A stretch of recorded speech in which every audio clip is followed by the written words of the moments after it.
तिरुमाला तिरुपति की दुनिया में मचा बवाल। लड्डू प्रसादम में एनिमल फैट की मिलावट। भक्तों की आस्था से सबसे बड़ा खिलवाड़। अब क्या पीएम मोदी करेंगे पापियों को दंडित? भगवान तिरुपति के दरबार से मचने वाली है कैसी तबाही? देखिए सिर्फ धर्म ज्ञान पर। नमस्कार, धर्म ज्ञान के दर्शकों का स्वागत है। कविता राणा मेरे साथ, राजपुरोहित मधुर जी स्वागत है आपका। सादर नमस्कार कविता जी। इन दिनों तिरुमाला से पूरे देश भर में बवाल मचा हुआ है। बवाल इसलिए क्योंकि हाल फिलहाल में चंद्रबाबू नायडू ने इस बात का खुलासा किया है कि तिरुपति बालाजी को चढ़ने वाला जो लड्डू प्रसादम होता है, जो उनके भक्तों के बीच जो वितरित होता है, उसमें आपका एनिमल फैट मिलाया गया है शुद्ध घी की बजाय। और यही कारण है जिसकी वजह से कहीं ना कहीं भक्तों की आस्था के साथ भी खिलवाड़ करने की कोशिश की गई है। हालांकि टेस्ट में भी इसकी खबरें आई हैं कि पुष्टि हो चुकी है और आरोप जो है वो जगन मोहन रेड्डी की सरकार पर लगाया जा रहा है और कहा जा रहा है कि भाई उन्हीं की पिछले के 5 साल की सरकार में इस तरह की गतिविधि मंदिर परिसर में की गई है। अब सवाल ये उठता है कि तिरुपति बालाजी, जी हाँ, तो बालाजी के समक्ष, और वो भी मिलावटी लड्डू जिसमें बीफ की बात कही जा रही है, फिश ऑयल की बात की जा रही है, तो इस तरह का जघन्य अपराध किस श्रेणी में आता है? और अब जो कि इस भगवान के समक्ष इतना बड़ा पाप हुआ है, तो इस पाप का भागीदारी क्या पूरी दुनिया है? कौन गुनहगार है असली? इसी पर आज हम चर्चा करेंगे। राजपुरोहित जी इस पर क्या सोचते हैं, शास्त्र क्या कहते हैं इसको लेकर, ये भी आज हम जानेंगे, बताएं। विशेषता तिरुपति बालाजी के मंदिर में ये जो घृणित कार्य पिछले लंबे समय से हो रहा है, इसमें मंदिर प्रशासन, मंदिर समिति और वहाँ की सरकार, ये सभी दोषी हैं। एक भक्त अपनी आस्था से जाता है और वहाँ जाकर के जब भगवान बालाजी का दर्शन करता है, दर्शन के बाद जब उस प्रसाद को स्वयं ग्रहण करता है और ला करके अपने प्रबुद्ध जनों में भी उसको वितरित करता है। आप समझो कि वहाँ से आया हुआ प्रसाद हजारों की संख्या में कई परिवारों में जाता है, जिसको प्रसाद को ला करके लोग मत्थे से लगाते भी हैं और उसका पान भी करते हैं, अपने आप को गौरवान्वित महसूस करते हैं। बालाजी के मंदिर का एक अपना प्रोटोकॉल है कि जब हम दर्शन करते हैं तो उससे पूर्व 1 दिन 2 दिन 4 दिन पहले से हम लहसुन प्याज आदि चीज़ों का परित्याग कर देते हैं और 41 दिनों तक कम से कम लहसुन प्याज का सेवन भी नहीं करते। ऐसी घृणित परिस्थिति जो आज समाज में देखने को मिल रही है, मंदिर प्रशासन को अगर यह बात जानकर, जैसे पूर्व पुजारी का बयान आ रहा है वहाँ से कि यह लंबोत समय से यह कार्य चल रहा है, तो हमें लगता है कि अगर ये संज्ञान में था तो उसका विरोध क्यों नहीं किया गया?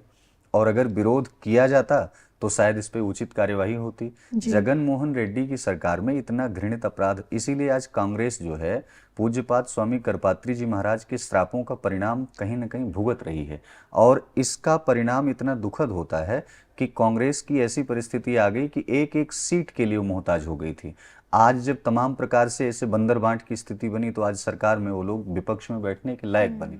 ऐसे घृणित कार्य जिन जिन सरकारों के द्वारा, बंगाल में आप ले लीजिए जहाँ पर माँ भगवती का पंडाल बन रहा है, मूर्तियाँ बन रही है, उस पर भी प्रतिबंध लग जा रहा है। तो ऐसी परिस्थिति ये जो आई है आंध्र प्रदेश से, बालाजी महाराज की प्रभुता है। कहा गया है कि 7 चिरंजीवी में से हनुमान जी का एक ऐसा स्वरूप है जो आज भी वायु के पुत्र के रूप में विराजमान है और प्रत्येक मानव बिना श्वास के अधूरा है।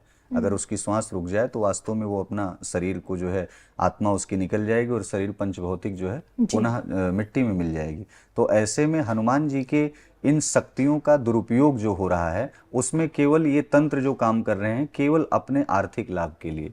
इसमें जो ट्रस्ट काम कर रहा है, उस ट्रस्ट को ये जानकारी थी अगर कि इस तेल में, इस घी में मिलावट है, तो कितने करोड़ों, 5 वर्ष में आप समझिए कि कितने लाखों और करोड़ों वहां पे जनता जनार्दन आए होंगे जिनके साथ ऐसा दुर्व्यवहार, ऐसा घृणित कार्य किया गया।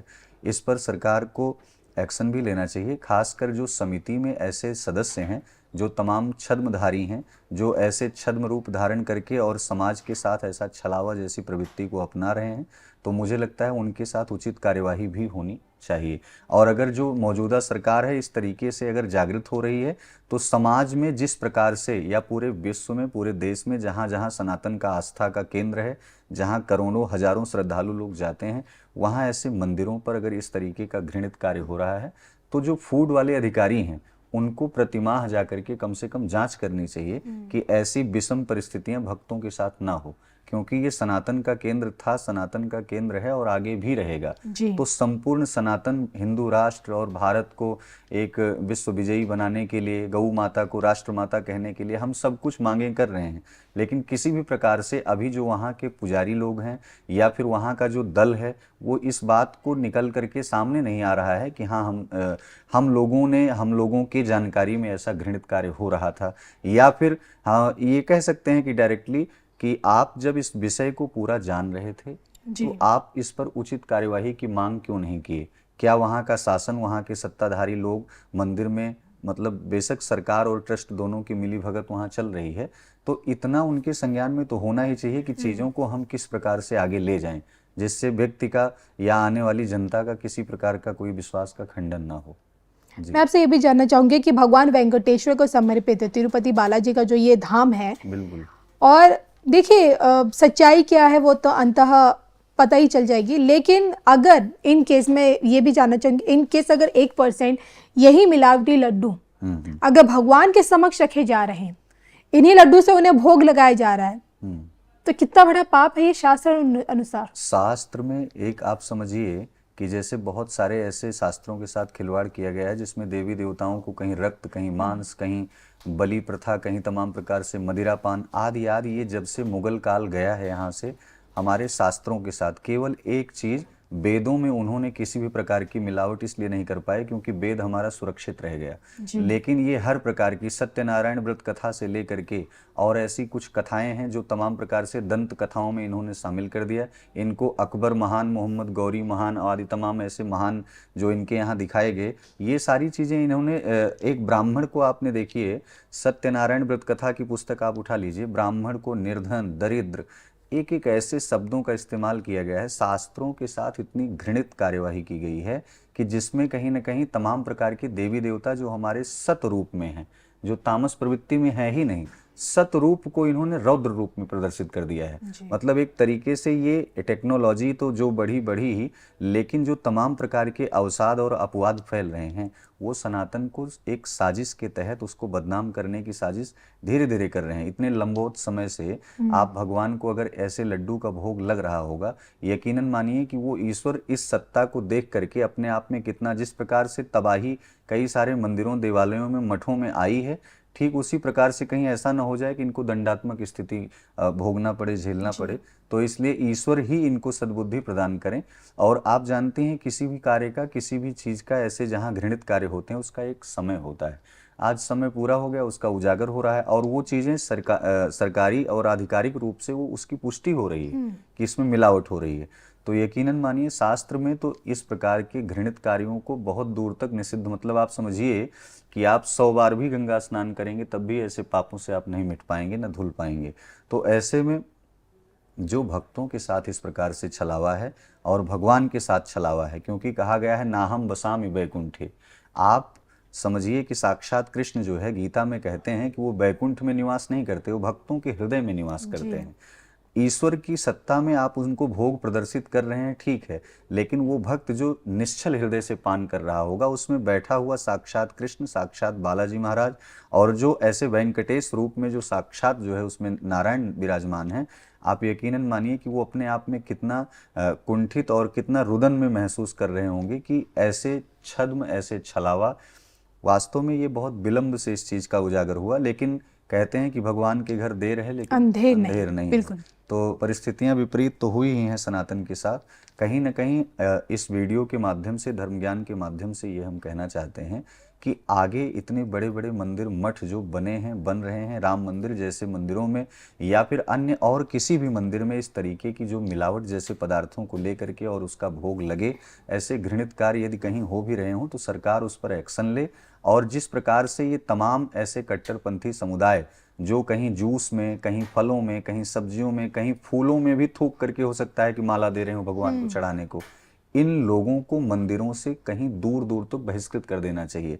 मंदिर के आसपास ऐसे तमाम प्रकार के कट्टरपंथी या इस प्रकार के समुदाय वाले लोग जो तमाम प्रकार से मंदिर को, सनातन को बदनाम करने की साजिश करते हैं, जो हिंदू हो करके भी हिंदू नहीं होते, ऐसे नपुंसक प्रवृत्ति के जो हिंदू लोग हैं, उनको भी मंदिर परिसर से, मंदिर में आने से, प्रवेश करने से उनको मना कर देना चाहिए। और मंदिर का एक प्रोटोकॉल होना चाहिए कि यदि मंदिर में कोई भी प्रसाद, कोई भी सामग्री को आप लेकर के आ रहे हैं तो मंदिर प्रशासन की अनुमति के अनुसार ही, मंदिर प्रशासन की देखरेख निगरानी में और उसके द्वारा दिया गया प्रसाद।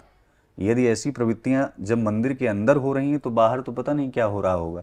तो इससे अच्छा है, भगवान ये नहीं कहते कि आप बहुत प्रसाद लेकर के आप आडंबर करिए, आप सूक्ष्म प्रसादों में भी भगवान को जो है अपना भाव समर्पित कर सकते हैं। जनता जनार्दन से यही निवेदन है कि ऐसे सामग्रियों को, पदार्थों को लेकर के मंदिर में जाने से आप बचें। आप भगवान को एक पुष्प समर्पित करें, अपने भाव को समर्पित करें, ईश्वर आपके ऊपर सदैव प्रसन्न रहेगा। चलिए, इस गंभीर मसले पर आप क्या सोचते हैं कमेंट करके बताइएगा ज़रूर। और आप राज पुरोहित जी के विचारों से कितने विचारों से कितने आप एक्सेप्टेबल हैं, कि बातों से कितने प्रभावित है, वो भी बताएगा। इसी के साथ हम दोनों को इजाज़त दीजिए। नमस्कार।